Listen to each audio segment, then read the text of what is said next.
रीवा में नवागत पुलिस अधीक्षक ने संभाला पदभार। रीवा में आज नवागत पुलिस अधीक्षक शैलेंद्र सिंह चौहान द्वारा ग्रहण किया गया पदभार ग्रहण करने के उपरांत नवागत पुलिस अधीक्षक द्वारा मीडिया से रूबरू होते हुए रीवा सहित जिले में महिला सुरक्षा पर विशेष ध्यान देने व अवैध नशा के कारोबार पर भी शक्ति के साथ अंकुश लगाने की बात कही गई। नवागत पुलिस अधीक्षक जिले में कानून व्यवस्था बनाए रखने व संवेदनशील क्षेत्रों में लगातार गश्त के माध्यम से अपराध पर अंकुश लगाने की बात पर भी जोर दिया गया। मीडिया से रूबरू होकर नवागत पुलिस अधीक्षक रीवा शैलेंद्र सिंह चौहान द्वारा और क्या कहा गया, देखिए हमारे रीवा संवाददाता इसराइल खान की रिपोर्ट। देखिए, मैं शैलेंद्र सिंह चौहान मूलतः यूपी को बिलोंग करता हूं और मैंने ग्रेजुएशन जो है वो इंजीनियरिंग में की है। उसके उपरांत मैंने प्राइवेट सेक्टर में जॉब करने के बाद यूपीएससी की तैयारी की थी, जिसमें भारतीय पुलिस सेवा का चयन होने के बाद छिंदवाड़ा और उज्जैन, दतिया, शाजापुर, खरगोन, भोपाल नॉर्थ, भिंड, मुरैना और उसके बाद ग्वालियर में एज कमांडेंट में अभी वर्तमान में पदस्थ था, जहां से अभी हाल में ही स्थानांतरित होकर यहाँ पे आज मैंने रीवा में पुलिस अधीक्षक का पदभार ग्रहण किया है। सर, रीवा के बारे में क्या कानून व्यवस्था के लिए क्या करना चाहते हैं? देखिए, जो मेन फोकस है वो बेसिकली जो पुलिस की अपनी सबसे बेसिक पुलिसिंग होती है उस पे रहेगा कि जिसमें जो थाने हैं उनके जो प्रॉपर बीट वाले होते हैं, पुलिस का पूरा वर्क जो है वो इंफॉर्मेशन पे होता है और उसके लिए जो पुलिस के बेसिक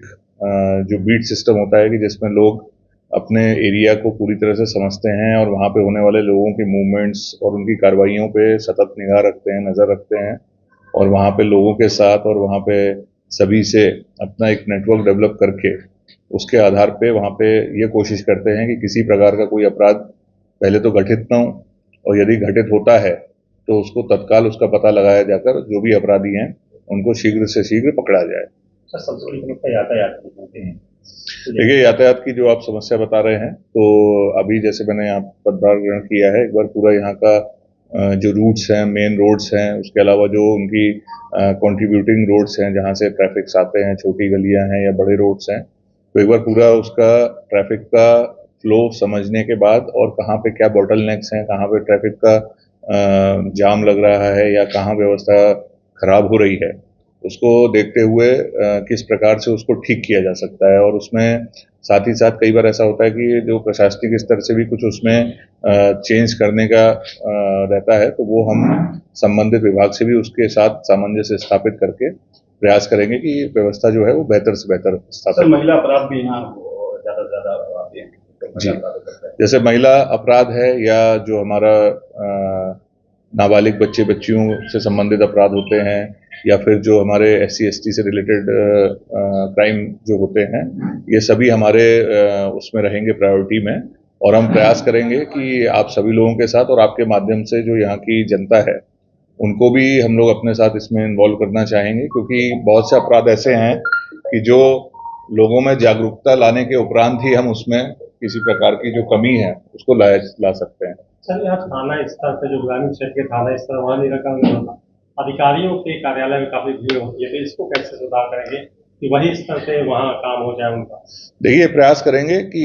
जो हमारे थाने हैं, थाना बेसिकली हमारी सबसे मेन यूनिट है पूरे पुलिस सिस्टम की और हमारा फोकस जो मैंने आपको बताया बेसिक पुलिसिंग के माध्यम से यही रहेगा कि थानों में जो भी फरियादी आते हैं और जिनकी भी ऐसी शिकायतें हैं कि जो थाना स्तर पर जिसको एड्रेस किया जा सकता है और जो होनी चाहिए, तो उसमें भी हमारा फोकस रहेगा कि वो वहीं के वहीं उसका निराकरण हो जाए। यदि उसके उपरांत सारी प्रक्रिया करने के बाद यदि फरियादी संतुष्ट नहीं होता है और वरिष्ठ कार्यालय आता है तो अलग बात है, बट यदि उसकी कोई कार्यवाही ऐसी थी जो अपेक्षित थी और जो थाने पर संभावित थी और यदि नहीं हुई है तो फिर उसमें प्रॉपर जांच करके कार्रवाई की जाएगी कि ये इसका यहाँ पे आना किस वजह से हुआ है। मेडिकल नशा काफी चैलेंज है पुलिस के लिए, क्योंकि नाबालिग भी इन्वॉल्व रहते हैं, महिलाएं भी इन्वॉल्व रहती हैं, इसको कैसे? देखिए, बिल्कुल आपने जो नशे के बारे में समस्या बताई है, नशा न केवल अपने आप में एक समस्या है बल्कि अन्य कई समस्याओं की भी जड़ है और बहुत सी जगहों पे हम लोगों ने देखा है कि जो नशा करने वाले होते हैं फिर वो नशे के अपने उसके प्रबंध के लिए या उसके नशे के उसमें असर में वो कई बार कई अन्य अपराधों को भी अंजाम देते हैं। तो बिल्कुल हमारा इसमें भी फोकस रहेगा और इस एरिया में जैसा आप सभी से मुझे चर्चा के माध्यम से भी पता चला और यहाँ का जो हम लोगों की पुलिसिंग उसमें भी हम लोग को इन्फॉर्मेशन है कि यहाँ पे नशे का एक डिफरेंट टाइप का नशा जो है जिसका यहाँ पे स्पेसिफिकली यूसेज होता है, तो उसका भी हम लोग अपना पता लगा कर कि वो कैसे सप्लाई होता है और उसकी जड़ में जाकर कि कहाँ से वो किस तरह से हो रहा है सप्लाई, और प्रयास करेंगे कि उसमें स्टर्न कार्रवाई करें कि जिससे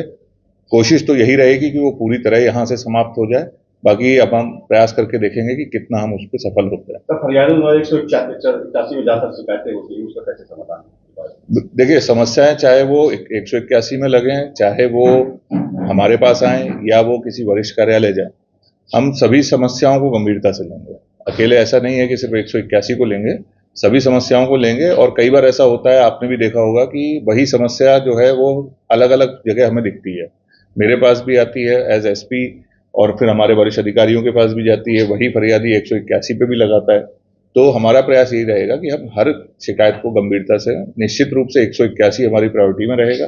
बट ये रहेगा कि जितना जल्दी हम जिस समस्या को एड्रेस करें और कोशिश करें कि वो पहले ही स्तर पर निराकृत हो जाए, जिससे फरियादी को 181 में ना लगाना पड़े।